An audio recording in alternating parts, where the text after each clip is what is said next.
I'm not really a typical miniaturist. I do a lot of other things like writing and graphic design. I create books, and a lot of my projects tend to hinge on storytelling. So, one of the reasons I really enjoyed working on this project is because it wasn't just about creating a miniature room. The space had to make sense and tell a story, and every object had to be chosen with a purpose and had to belong in the space. I always start any Roombox project with a sketch to kind of mentally map out the layout and all of the objects that I need to create. And once I have a sense of where everything goes, I then look online for real world references of objects and furniture that I can use as inspiration.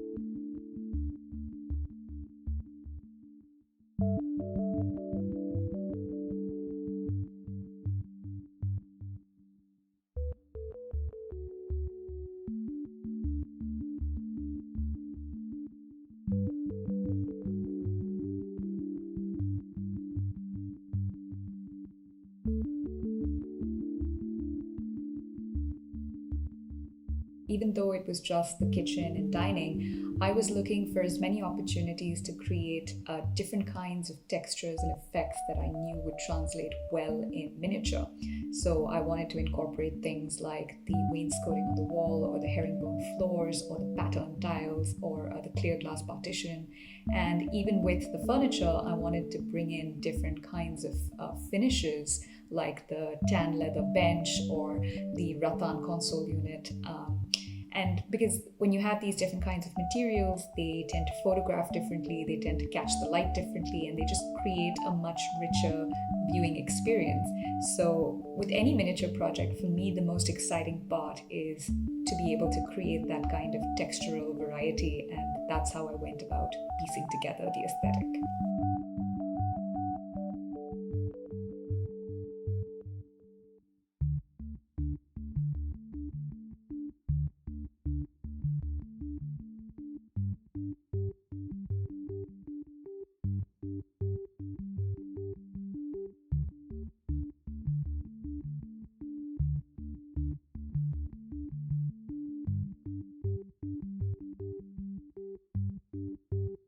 I find that you can achieve a much more interesting level of detail when using real world references, because then you work on really kind of replicating the nuances of those specific objects rather than just creating something generic, and that adds a great deal of specificity and uniqueness to the room as a whole.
I was quite excited to work with the eclectic nostalgia theme because it really gave me the opportunity to combine and juxtapose a variety of different textures and patterns that I would normally be too timid to use.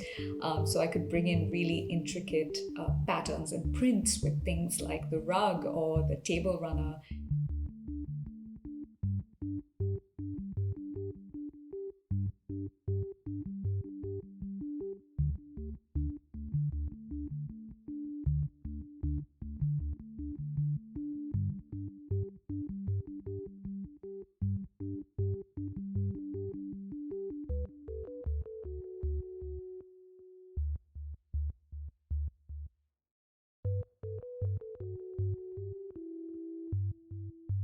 The theme also gave me the opportunity to create different vintage objects that I don't normally get to make, like the antique radio or the little clocks or even the antique piano, which is one of my favorite pieces in the room.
I also really enjoyed the fact that the space was culturally specific to Southeast Asia, because that gave me the chance to create very specific objects like the rice cooker or the bamboo steamer or the ramen bowl or the lunar calendar. And even the little details like the red rubber bands hung on a hook in the kitchen, it was important to kind of get those right and make sure that they were represented in a very relatable way. And because for me, that's what makes a miniature space different from just any other generic dollhouse. When you can look at all the little details and piece together a story of who the space belongs to.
I wanted the Samsung Frame TV, the soundbar, and the bespoke refrigerators to kind of take center stage in the room box without making it seem like they were the only objects in the space.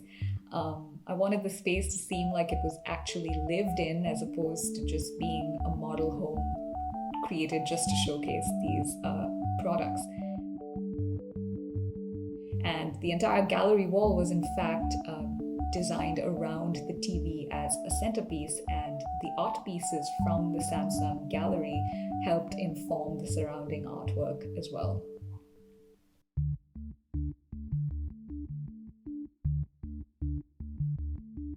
I started the very conceptualization of the room box using the frame TV, the soundbar, and the bespoke refrigerators as the inspiration. The rust and navy color palette of the room was chosen specifically to complement the glam navy and satin beige panels of the refrigerator. And so everything from the blue Mediterranean tiles to the navy Art Deco wallpaper kind of hinged around the color palette of the refrigerator.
Getting the details on the Samsung products right was definitely a time-consuming part of the process. I wanted to stay true to the nuances of each product, including its interactivity. So with things like the thickness of the frame TV's bezels or the little icons on the fridge chiller trays, I wanted to make sure that I get those as close to the original product as possible.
even with the soundbar and the subwoofer, it was important to kind of get the curves and the angles right, and it was especially vital to maintain the subtlety and the minimalism of things like the buttons on the side or the speaker grills, and not to overdo it just because it's in miniature.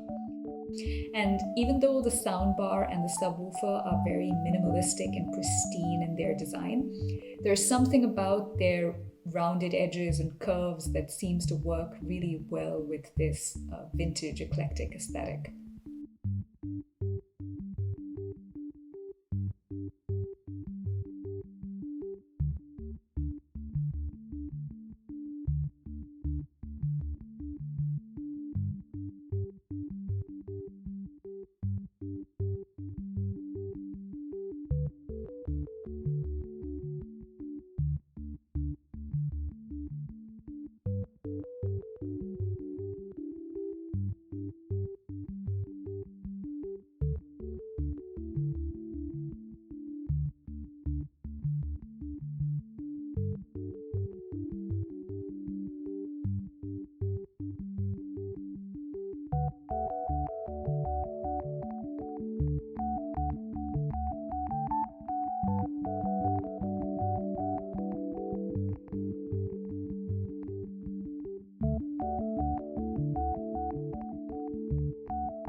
Much like the theme itself, my own miniature making process is actually rather eclectic.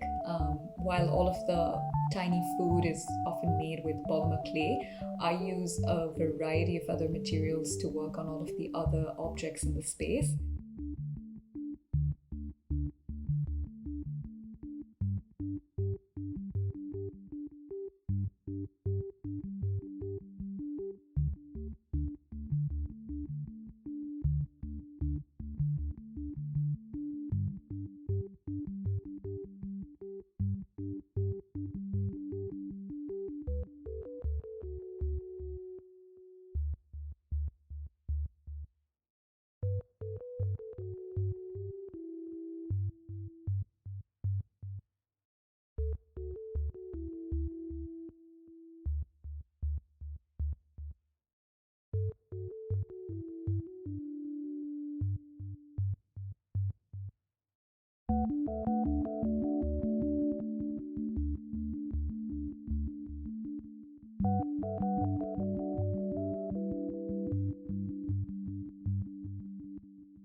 Some of the objects like the teapot or the plates and bowls were also 3D printed and then hand painted.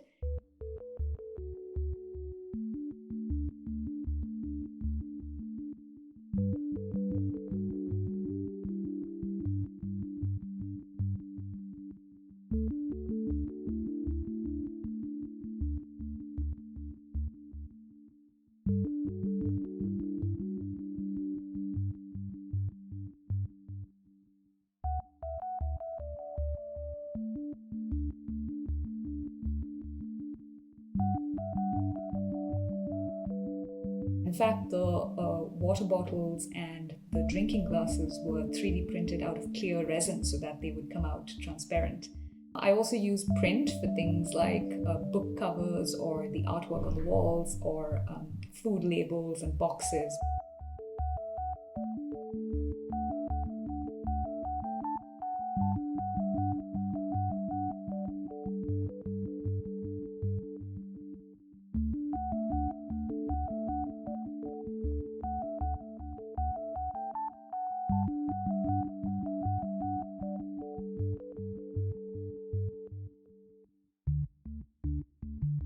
find that the level of precision and visual detail that you can achieve with print is really unmatched when it comes to miniatures. I mean, there's really nothing like being able to actually read the text on a miniature book cover.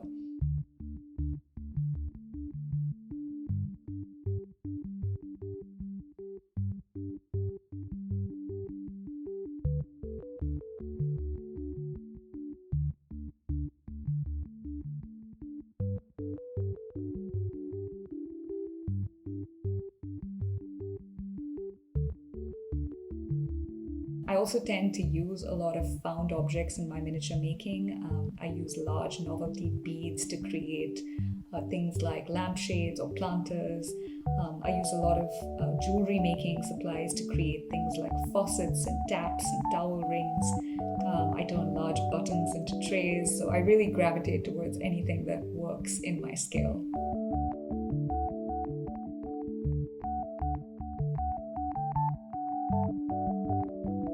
Another challenge was definitely striking the right balance when it came to the aesthetic.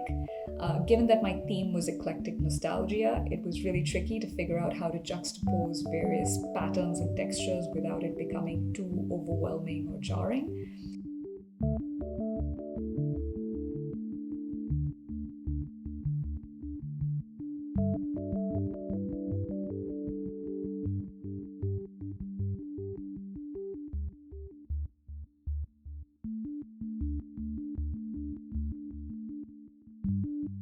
There's a delicate line between eclectic harmony versus complete cacophony, and so it was definitely a challenge trying to figure out how to walk that line and find that balance.